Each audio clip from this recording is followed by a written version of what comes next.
I apologize. Well, here we are. We've got Jeff Jackson apologizing. I would see someone who used this app to build a following and then appears to have voted against it, and I would be upset. I love how he says he appears to have voted against it, when in fact he actually did vote against it. So let's see what Jeff says.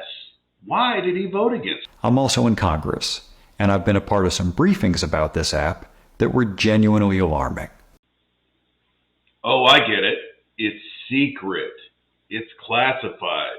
It's national security, because he has privileged information that we, the people, are not allowed to see.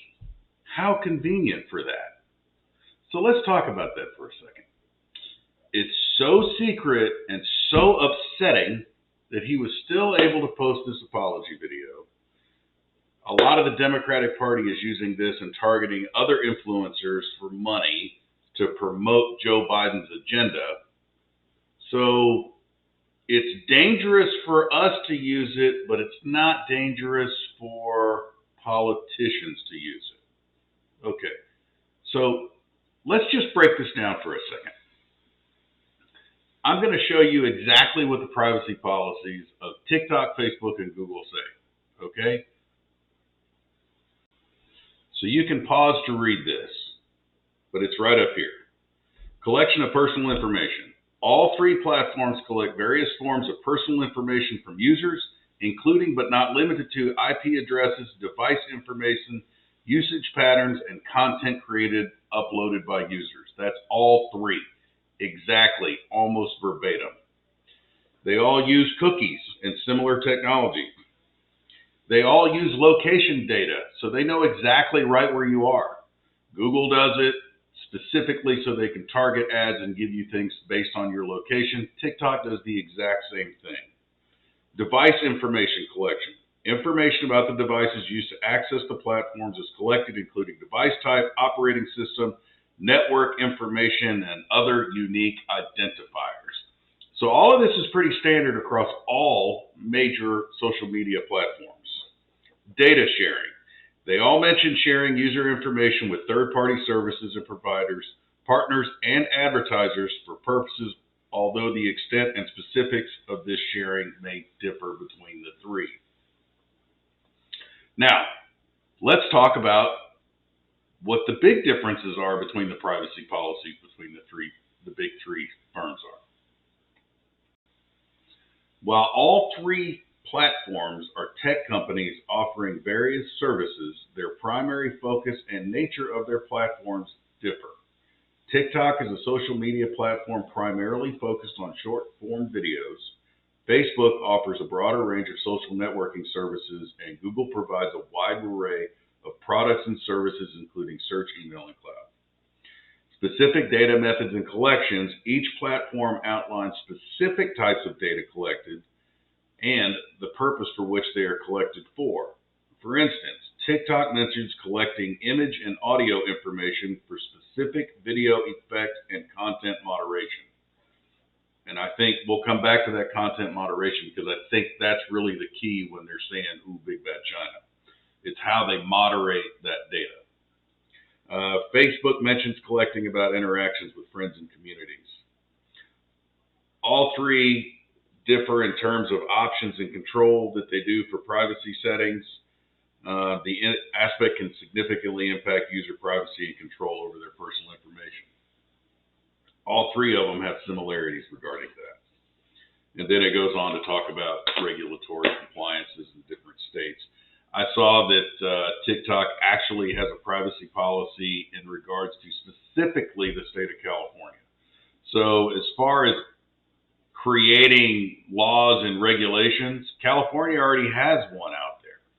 And I was surprised to see that they have a term of service just for California residents.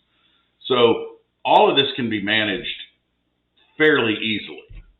Now, the other big thing that they're not talking to you about is the TikTok data is actually stored in Texas at an Oracle data farm. So the American data stream actually lives here in the United States already.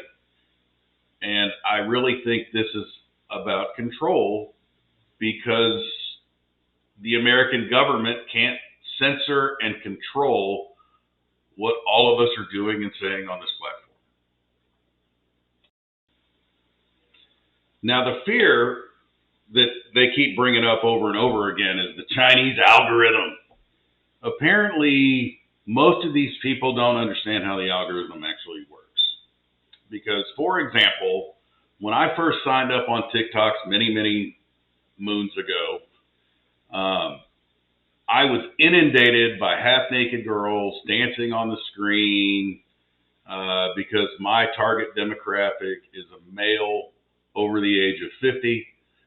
And so that's what I was getting right off the bat because the algorithm made an assumption about what I wanted to see. Now, because of the algorithm and my search patterns, I'm seeing things that I'm interested in, like politics, cooking, hunting, sports. I get inundated with all kinds of things. And God forbid if you try to look at a product on the TikTok shop, because now then you're going to start seeing advertisements. I've seen a pizza oven. Every third post is in regards to this new pizza oven thing. So the algorithm is definitely tailored to the user that's actually watching it. I saw a content creator, if I can find him, I'll link it, but he actually did an experiment and basically bad talked China, and he got almost 650,000 views when I last looked yesterday. So the algorithm's not suppressing anything for him. So I'm not sure what the fear is there. I honestly don't. And I think it's just that. It's a fear. And with the way the U.S. government started to get on Facebook and everybody else in regards to the Hunter Biden laptop and the Russian disinformation and all of those things, and that was all forced upon us by the American government. China's not doing that. So I don't know. The jury's still out on that. But at the end of the day, I think we're all responsible enough to know that if we start seeing Chinese and American misinformation, maybe we make a decision then. But that would be a decision where I would just stop using it. I don't need the United States government to be a nanny state and tell me what's good or not, because I'm not smart enough to make a decision for myself. When I was reading the bill, the part I agreed with was the part that tries to force a sale, because I figured this would just be a better app if we didn't have to worry about the stuff that comes with it being potentially controlled by an adversarial government. The part I didn't like was the part that threatens a ban.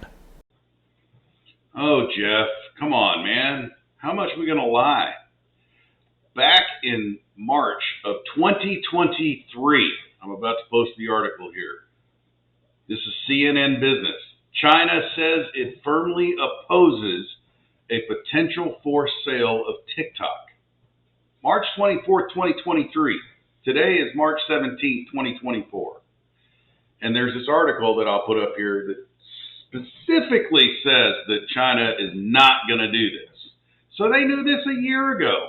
So with them talking about forcing a sale, China has already indicated that that is not going to happen. So again, more lies from the American government. Go figure. Half the country is on this app. It has become a force for good in the lives of millions of people. So I weighed those two things, and the reason I voted for it was because I genuinely believe the chance of a ban is practically zero. For a lot of reasons: financial, political, geopolitical. I just don't think there's any real chance of a ban. I still believe that, but maybe I got that balance wrong. Jeff, you did get it wrong. You just said that TikTok was a force for good. And this app has allowed millions of Americans the ability to express themselves, share ideas, and talk in a standardized forum where we can all talk, disagree, agree, share ideas, share information. And yet, I guess the American government doesn't like Americans exercising their First Amendment right to free speech, which is exactly what I'm doing here. I am literally an American criticizing our leadership in Congress. I mean, what more could you ask for from an app? That doesn't change the fact that I screwed this up. I did. I apologize, and I will keep you posted. All right, I'm going to end right here. I've heard enough of Jeff.